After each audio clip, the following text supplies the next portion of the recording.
Bien-aimés dans le Seigneur, bonjour.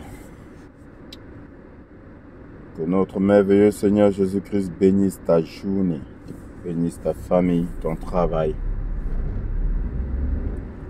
Qu'il bénisse ton entourage et tous ceux qui te sont chers.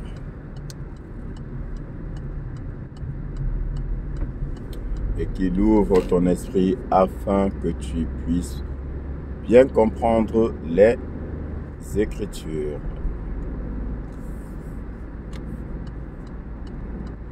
Comment savoir que mon pasteur est un faux pasteur?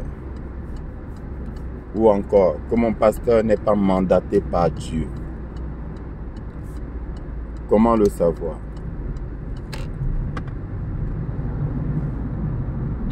Il y a une chose qui est évidente,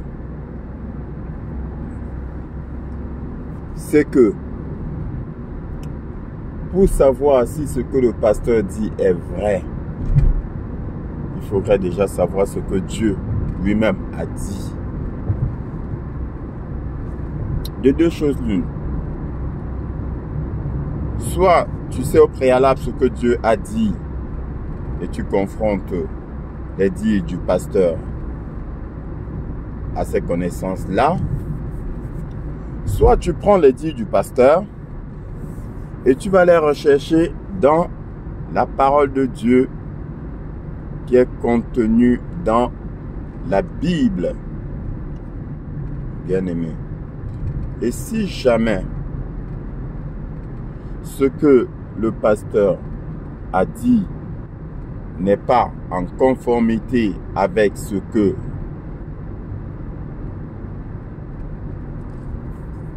un instant. Oui, donc je disais que il faudrait prendre les dires du pasteur et les confronter aux paroles du Seigneur contenues dans la Bible. La Bible nous dit que les gens de Bérée étaient des hommes de race noble qui reçurent la parole avec empressement, mais ils examinaient tous les jours les Écritures pour savoir si ce qu'on leur disait était vrai. Ils examinaient tous les jours les Écritures. Mon frère, quand ce que dit le pasteur t'est nouveau ou te semble nouveau, va vérifier dans la Bible. Le problème des enfants de Dieu, l'un des véritables problèmes, gros problème des enfants de Dieu, c'est la paresse. C'est la paresse. Et à cause de cette paresse, beaucoup de païens prétendent que la Bible a été conçue pour nous tromper.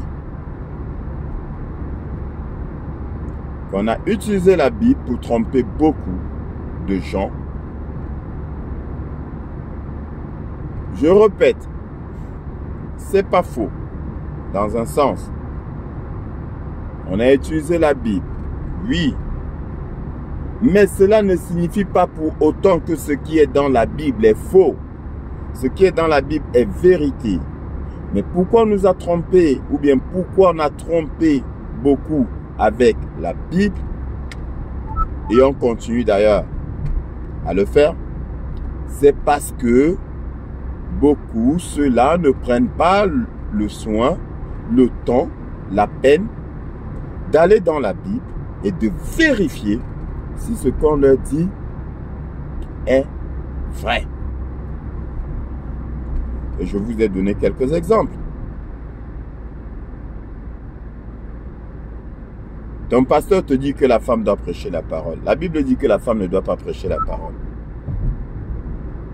Ton pasteur te dit que non, c'est la pensée de Paul. La Bible te dit que Paul lui-même dans la Bible te dit que ce n'est pas sa pensée, puisqu'il dit que si quelqu'un croit être prophète ou un quelconque inspiré, qu'il soit d'accord que ce commandement-là vient de Dieu, à savoir la femme doit se taire dans les assemblées. Voilà un exemple. Ce que le pasteur dit est en contradiction avec ce que Dieu dit. Sauf que toi, malgré ça, tu continues à aller chez ce pasteur-là, dans cette église-là. Pourquoi? Pourquoi tu continues à y aller? Alors qu'il est en contradiction avec celui qui l'envoie. Ben, expliquez-moi. N'est-ce pas quand on t'emploie dans une entreprise, tu fais ce que l'employeur te demande de faire? Tout ce que tu fais est en conformité avec les principes de l'entreprise, les objectifs de l'entreprise. Mais il en va de même pour le Seigneur. On ne va pas employer quelqu'un pour qu'il aille moissonner et il va plutôt détruire. Mais par cet acte-là, il se considère comme n'étant pas l'employé de cet employeur-là. Si tu es serviteur de Dieu, tu dois dire ce que Dieu dit. Ou tu dois dire, comme ils aiment bien le dire, ce que Dieu te demande de dire. Mais ce que Dieu te demande de dire là, il l'a déjà dit. Et c'est inscrit dans la Bible. Ce que Dieu te demande de dire est écrit dans la Bible. Il n'y a pas de nouveau commandement. Non, il n'y a pas de nouveau commandement. Le Seigneur Jésus-Christ dit qu'on n'enlève rien à ce qui est écrit et qu'on n'en rajoute rien. Là encore, c'est inscrit, c'est écrit. Mais vous allez dans les églises, on vous sort des choses nouvelles et vous dites Amen. Donc, toi, tu vas t'asseoir dans cette église. Il y a quelqu'un qui m'a dit, oui, mais il ne dit pas que des choses fausses. Donc, ça veut dire quoi? Ça veut dire que tu es conscient qu'il dit quand même des choses fausses, mais tu y vas. Oui, parce que j'y vais, moi je retiens ce qui est juste, ce qui est vrai. Ah, mais attends, s'il est serviteur de Dieu là, pourquoi dirait-il ce qui est faux? Puisque Dieu c'est le Dieu de la vérité et le diable c'est le père du mensonge. Ce qui n'est pas vrai est mensonge. Donc en même temps il sert Dieu, en même temps il sert le diable.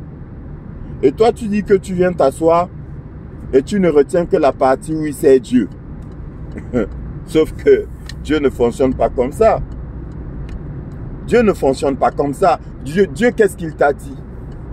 Il t'a dit que si quelqu'un t'apporte un autre évangile, ne lui dis même pas salut, c'est-à-dire fuis-le.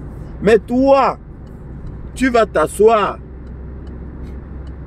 dans son assemblée. Il dit car, en lui disant salut, tu prends part à ses mauvaises œuvres. En lui disant salut, tu prends part à ses mauvaises œuvres. Rien que salut. Et je vous ai expliqué que on dit salut à quelqu'un qui est à distance. Si quelqu'un à côté de toi, tu ne lui dis pas salut, logiquement, c'est-à-dire que la bienséance, tu lui dis bonjour. Tu vois? Le salut là, c'est un bonjour à distance. Comme on dit chez nous. Masuko. Quand tu dis Masuko, ça veut dire salut. Je te salue, oh. Je te dis bonjour, parce que tu es à distance et on crie. Donc Dieu dit, ne lui dis même pas salut, car en lui disant salut, tu participes à ses mauvaises œuvres. Mais toi, tu dépasses l'étape du salut à distance là, du bonjour à distance, tu dépasses l'étape du salut et tu vas t'asseoir. C'est-à-dire que là maintenant alors, Dieu dit en disant salut, tu prends pas ces mauvaises œuvres. Mais toi, tu vas t'asseoir, c'est-à-dire que tu dis, là vraiment, c'est-à-dire que je ne sais même pas s'il faut encore dire prendre part. Tu ne prends même plus part, tu pratiques ces mauvaises œuvres. Tu pratiques avec lui. Parce que, quand tu dis amen là, est-ce que tu fais le tri pour dire amen? Tu ne fais pas le tri. Tu vas me dire que bon, ok, dès qu'il dit quelque chose qui est vrai, tu dis amen. Et dès qu'il dit quelque chose qui est faux, tu ne dis pas amen. Tu ne fais pas le tri. Ton esprit n'est pas capable de faire le tri. Parce que si ton esprit était capable de faire le tri, tu ne serais même pas là-bas. Ce n'est pas ton esprit qui commande. Ce n'est pas ton esprit qui commande. Si ton esprit, je répète, si c'était ton esprit qui commandait, tu ne serais pas assis là-bas en train de dire amen. Parce que si ton esprit commande, ça signifie que l'Esprit de Dieu en toi a pris le dessus. L'Esprit de Dieu en toi est vivant, est manifeste plutôt. Il est manifeste. Tu as éveillé l'Esprit de Dieu en toi.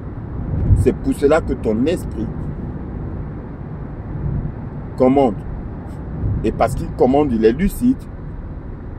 Et parce qu'il est lucide, il ne va pas s'asseoir avec les serviteurs du démon. Donc tu dis amen. Ça veut dire que toi là, tu deviens toi-même un véritable sorcier.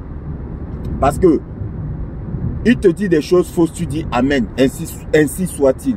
Oui, tu dis que ces choses-là s'établissent.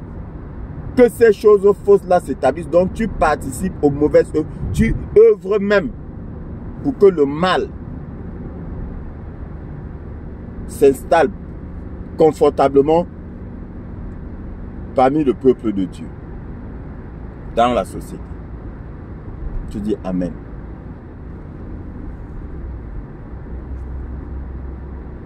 L'homme est l'égal, la femme est l'égale de l'homme. Tu dis amen. Mais quand tu dis amen là, est-ce que tu te rends compte un seul instant que tu es en train de dire que Dieu a dit des foutaises? Tu es en train de piétiner ce que Dieu a dit. Puisque Dieu lui dit, l'homme est le chef de la femme.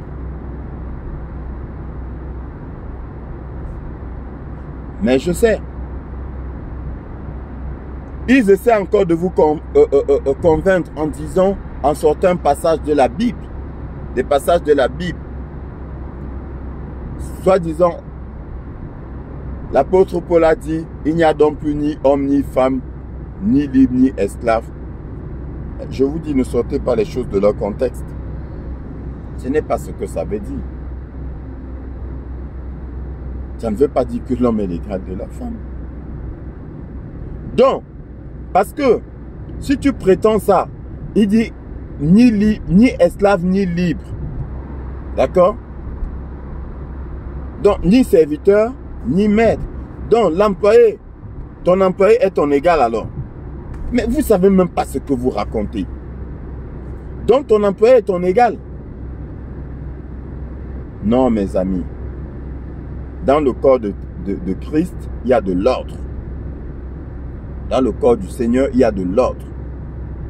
Chacun sa place, chacun son rôle. Et on le compare à notre corps. Tu as le corps et tu as les membres du corps. Chaque membre du corps a son rôle à jouer. Ainsi, il en va de même pour l'homme et la femme. Les tâches sont distribuées. Et il est une tâche qui n'est pas permise à la femme. C'est celle de prêcher la parole.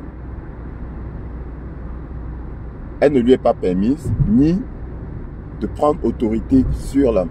C'est écrit. Donc, ça c'est un exemple. J'aime bien cet exemple-là parce que de plus en plus, on a des femmes pasteurs. De plus en plus, le mal s'étend. Et vous ne vous êtes même pas posé la question pourquoi. Vous ne vous êtes pas posé la question pourquoi. Le premier associé, l'associé de la femme, c'est qui? Allez dans Genèse, ça ne va pas sortir de ma bouche. Voilà. C'est ce qui est. Que vous le vouliez ou non, c'est ce qui est. Et l'apôtre Paul le dit, car ce n'est pas l'homme qui a péché le premier, qui a désobéi le premier. Donc, dès lors que ton faux pasteur là, mettons ton pasteur dans un premier temps, te dit une chose qui n'est pas en conformité avec ce que la parole dit, pose-toi des questions. Bon, après, il peut se tromper. Mais s'il s'est trompé là, n'est-ce pas qu'il reviendra sur ce qu'il avait dit? Il reviendra en disant que le diable m'a perturbé, puis parce que le diable nous perturbe tous. Nous avons tous des moments de faiblesse. Et pendant ces moments de faiblesse, le diable rôde comme tel un lion rugissant, cherchant qui dévorer. Il rôde, il guette, il est patient, il attend. Et quand tu vois que nous sommes faibles, il frappe. Oui, il peut avoir dit certaines choses fausses pendant un moment de faiblesse, mais il faudrait bien qu'il se rachète, non? Il n'est pas tout le temps dans des moments de faiblesse. Et si jamais il est tout le temps dans des moments de faiblesse, si jamais il traverse tout le temps des moments de faiblesse, ce n'est pas un serviteur de Dieu. C'est tout. C'est tout. Donc, il devrait pouvoir rectifier, revenir sur ce qu'il a dit.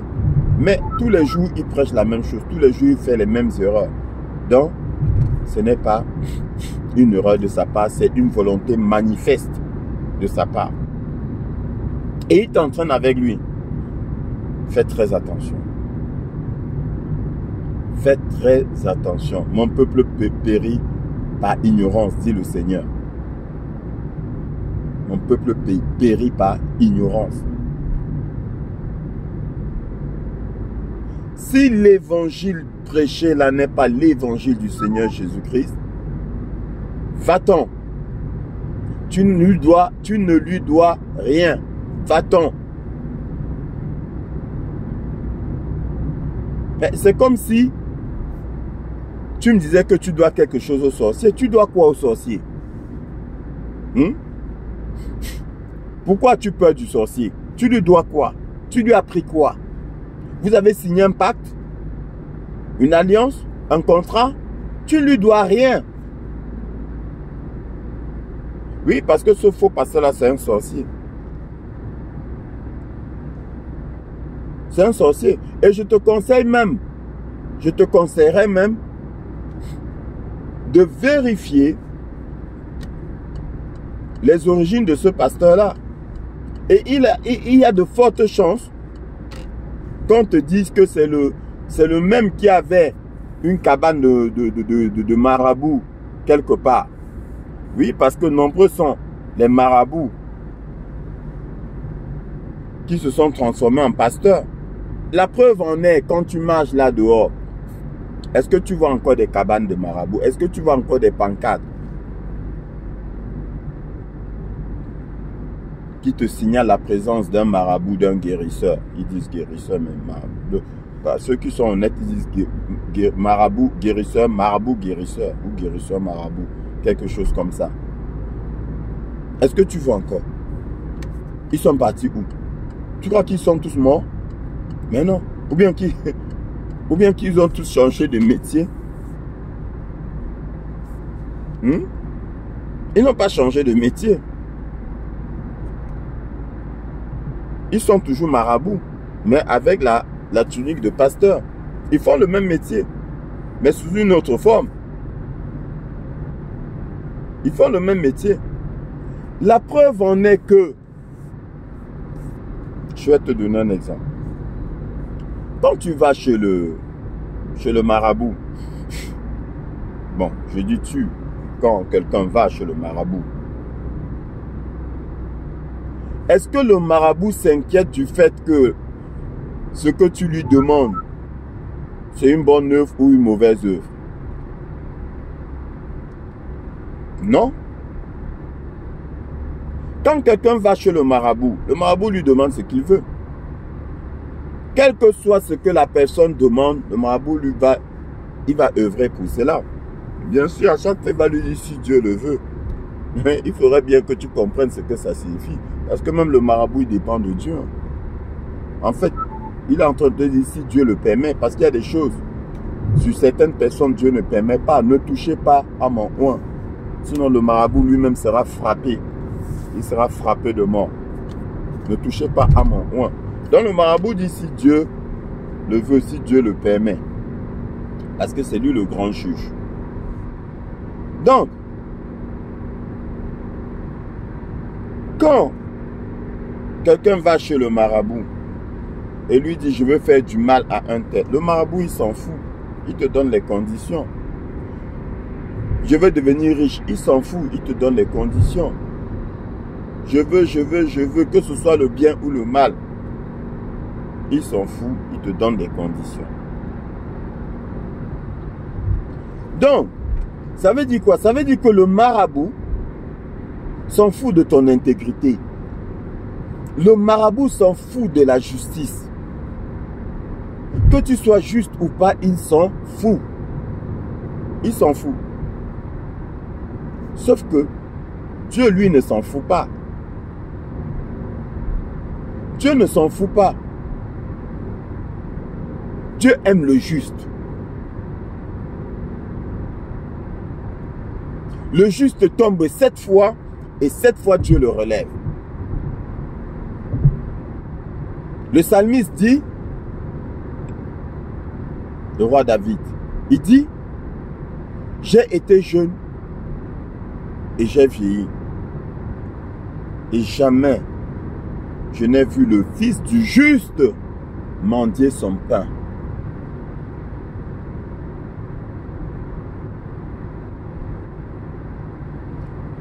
La Bible dit, la prière fervente du juste a une grande efficacité. Mais bien aimé, à chaque fois il y a juste. Cherchez premièrement le royaume des cieux et sa justice. Et le reste vous sera donné. Juste.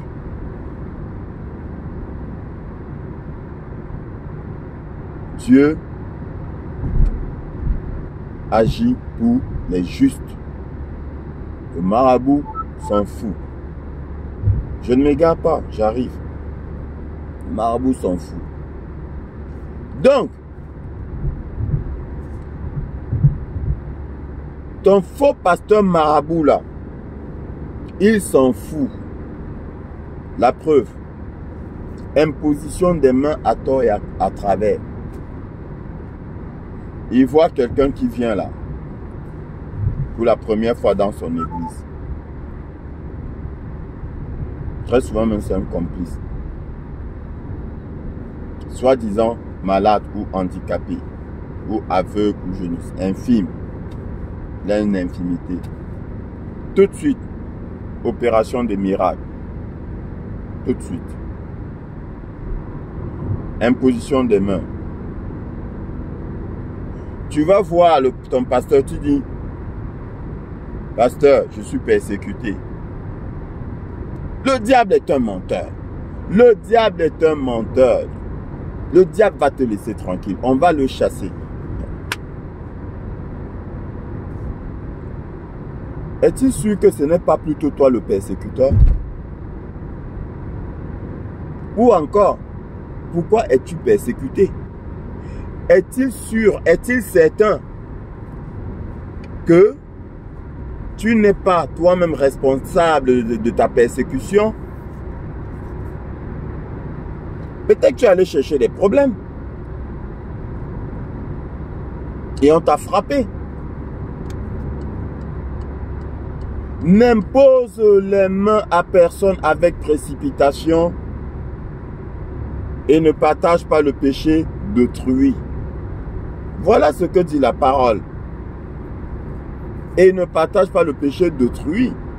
Parce que ce qui t'arrive peut être le résultat d'un péché grave, d'un acte grave que tu as posé. Et lui vient, paf, il t'impose les mains. Mais ça veut dire qu'il est d'accord avec toi. Ça veut dire qu'il considère que tu es juste, que tu n'es pas coupable. Et que celui à qui tu as nui donc est coupable. Mais, mes amis, mes frères, mes soeurs, mes chers parents,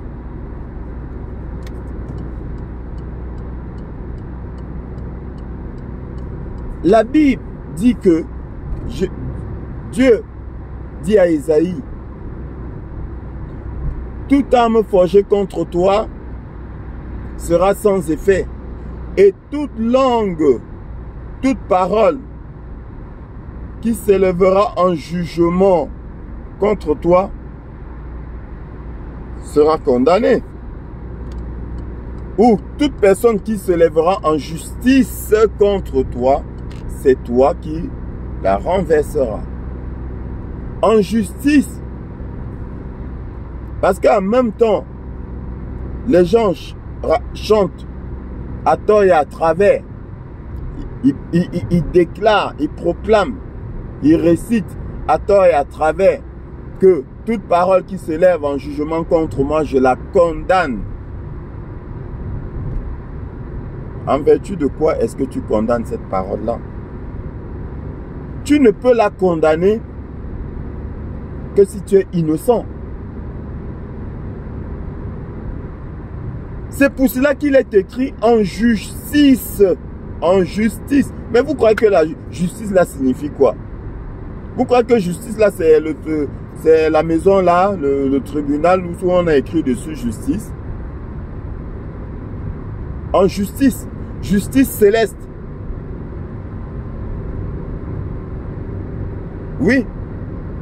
Quand quelqu'un va te condamner dans le monde des ténèbres, va sortir des déclarations contre toi dans le monde des ténèbres,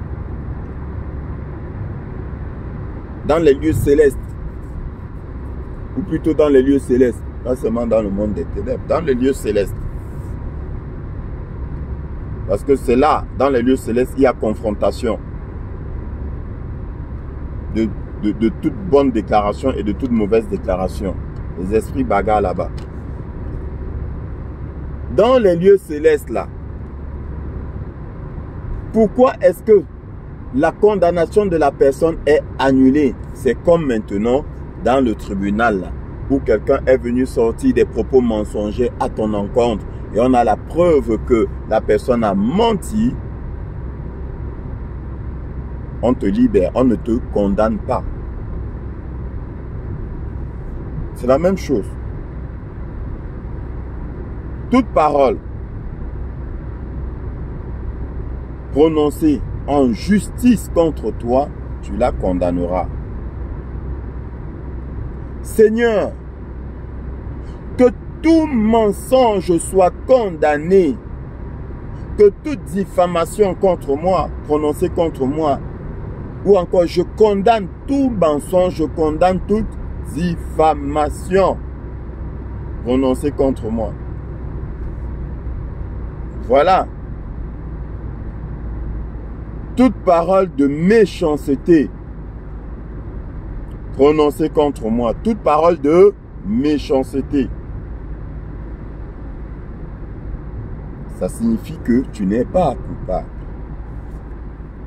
Et tu peux donc condamner cela. Donc, Dieu, avec Dieu, ce n'est pas comme avec le marabout.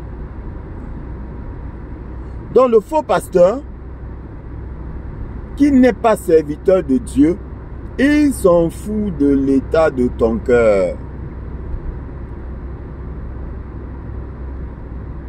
Pourquoi est-ce que beaucoup de gens nous fuient, nous serviteurs de Dieu? Pourquoi? Tout simplement parce que la vérité est dure à entendre.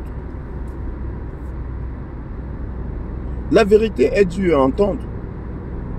Une fois j'ai été appelé pour prier pour une dame qui était atteinte d'une maladie.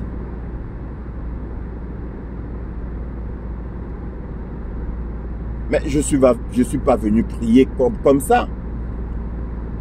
J'ai d'abord échangé avec elle. Et pendant que j'échangeais avec elle, une grande tristesse m'a envahi. Tout simplement parce que je me suis rendu compte qu'elle était dans l'erreur. Je me suis rendu compte que elle n'avait pas la foi. Elle n'était pas en Christ. Et que ses racines étaient mauvaises. Et qu'au lieu de reconnaître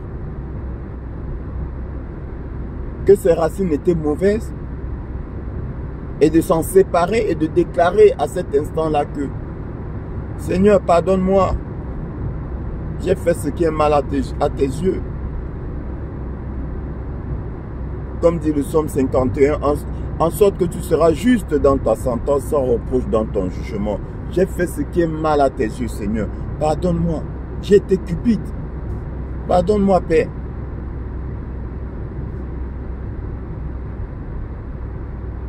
L'amour de l'argent m'a aveuglé. Pardonne-moi, Seigneur. Pardonne-moi.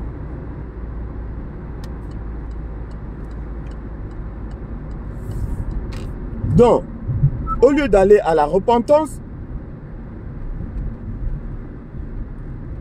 elle était plutôt dans le déni. Ce n'est pas moi que Dieu peut faire ça. Ce n'est pas moi que Dieu... Comment à moi il va... Je dis, mais ma soeur, toi qui? Comment peux-tu tenir de tels propos? Toi qui? T'es-tu examiné? Mais nous sommes des pécheurs. Toi qui? Toi qui n'as jamais péché. Et malheureusement, bon, je dis malheureusement, je connaissais sa famille.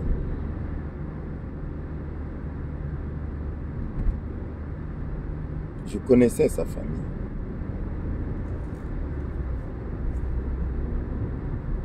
Mais je pense que elle ne savait pas que je connaissais sa famille, que je connaissais ses racines.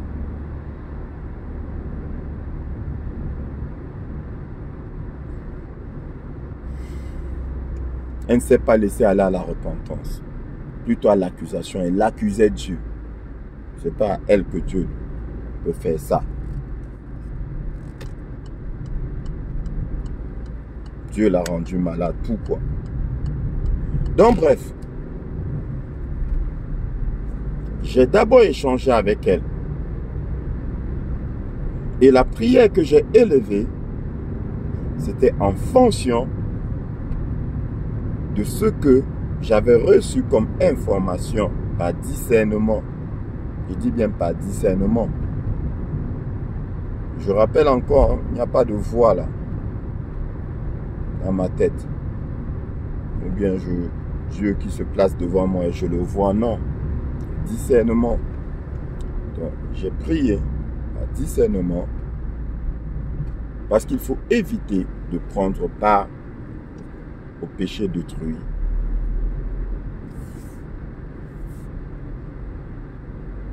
Donc ma prière était en conformité avec son état d'esprit. À ce moment-là, nous demandons au Seigneur de pardonner aux malades, d'ouvrir son cœur pour qu'il reconnaisse qu'il est un pécheur. Parce que il est vain à ce moment-là de demander la guérison.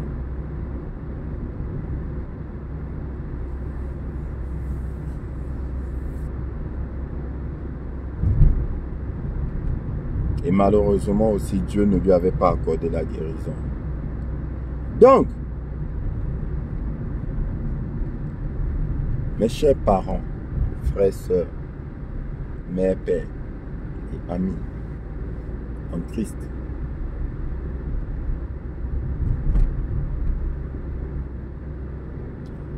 Ces pasteurs-là, ce sont des marabouts. Le pasteur qui impose les mains à tout le monde, même aux inconnus là, c'est un marabout. N'impose les mains à personne avec précipitation. Dit le Seigneur. Dit la parole de Dieu. Et ne partage pas le péché d'autrui. Ils s'en foutent de l'état de votre cœur. Quand donc vous allez vers un véritable serviteur de Dieu, il vous pousse à la repentance.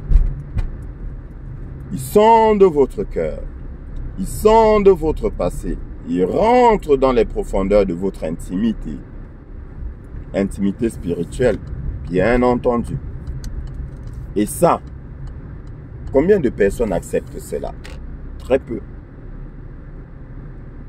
Très peu. Très peu de personnes acceptent cela.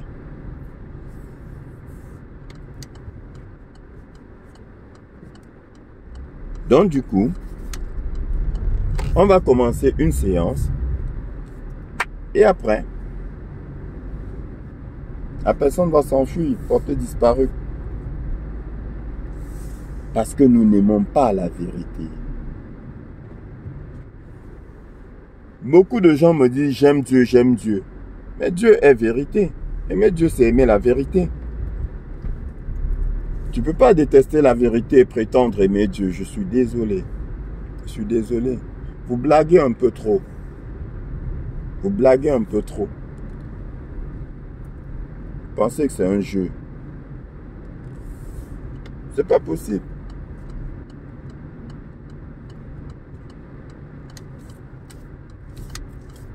Ce n'est pas possible. J'aime Dieu, j'aime Dieu. Et le cœur est noir. J'aime Dieu.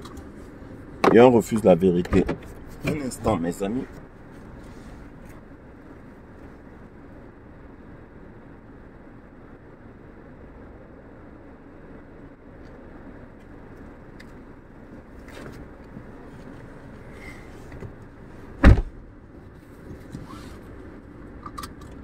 Le faux pasteur ne va pas te demander si tu aimes Dieu. Non. Te demander si tu aimes Dieu, c'est pas te poser la question, est-ce que tu aimes Dieu? Non. Le faux pasteur ne va pas le faire.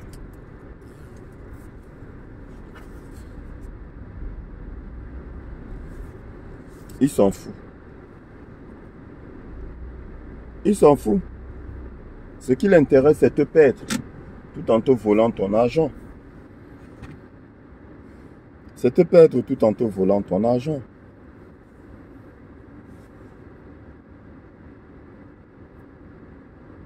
Je vais conclure brusquement parce que je suis arrivé au boulot.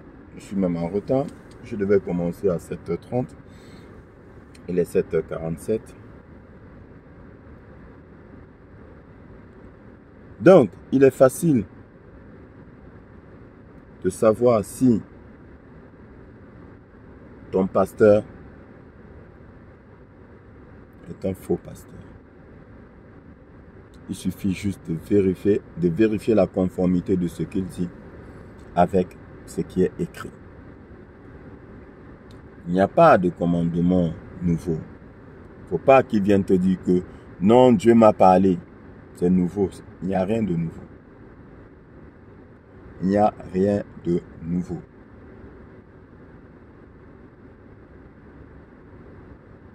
D'ailleurs, la Bible dit quoi? Ne vous conformez pas au siècle présent, mais soyez transformés par le renouvellement de l'intelligence. Pourquoi? Parce que la parole est inchangée. Elle est la même. Je suis le même hier, aujourd'hui et éternellement, dit le Seigneur. Sur ce, les amis, que le Seigneur vous bénisse. Qu'il vous accorde une journée merveilleuse. Restez dans la méditation. Au revoir.